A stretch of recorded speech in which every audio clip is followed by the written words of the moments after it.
Hello friends, I am Menak from Civil Center and I welcome all of you back to our video tutorial series on Tekla Structural Designer. So friends, in the previous videos, we had completed up to the foundation design of our G+1 building model. So now we move forward and find out how to generate the reports in the software.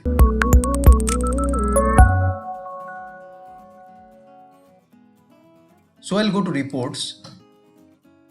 After going to the reports, I'll select here material listing and then I'll just click on show report. See, my report has been visible. I'll just click on this and using the control and wheel button, I'll just zoom it and then I'll see here हमारे material listing दिया हुआ है. यहाँ पे देखिए आप concrete beams के sections, grade, कितने number हैं, length, mass, surface area, volume and आपका टोटल वॉल्यूम, सरफेस एरिया, मास सब कुछ दिया हुआ है. Same in the case of concrete columns, slabs यहाँ पे दिया हुआ है.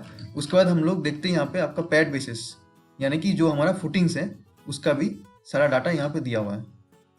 अभी रीएनफोर्समेंट में आते हैं.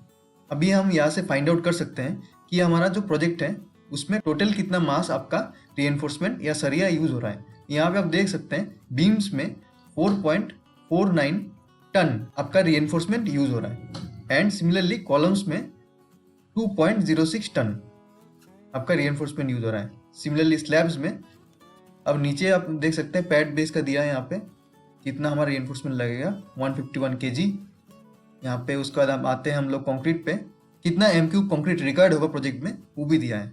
अभी यहाँ पे टोटल में देखिए यहाँ पे टोटल कंक्रीट का वॉल्यूम दिया है एंड रीएनफोर्समेंट में बीम्स का, कॉलम्स का, स्लैब मैट्स का एंड पैड बेसिस का ऐड करके एंड डिटेलिंग अलाउंस ऐड करके यहाँ पे आपका जो टोटल मास है आपका रीएनफोर्समेंट का 7.9 टन वो भी यहाँ पे दिया गया है. तो यहाँ से हम लोग देख सकते हैं किसी भी प्रोजेक्ट में कितना मीटर क्यूब कंक्रीट एंड कितना क्वांटिटी ऑफ रीएनफोर्समेंट यूज होगा. सो फ्रेंड्स, आज के लिए इतना ही. ये वीडियो आपको कैसा लगा हमको नीचे कॉमेंट में जरूर बताइए और अपने फ्रेंड्स के साथ शेयर कीजिए बिकॉज शेयरिंग इज केयरिंग.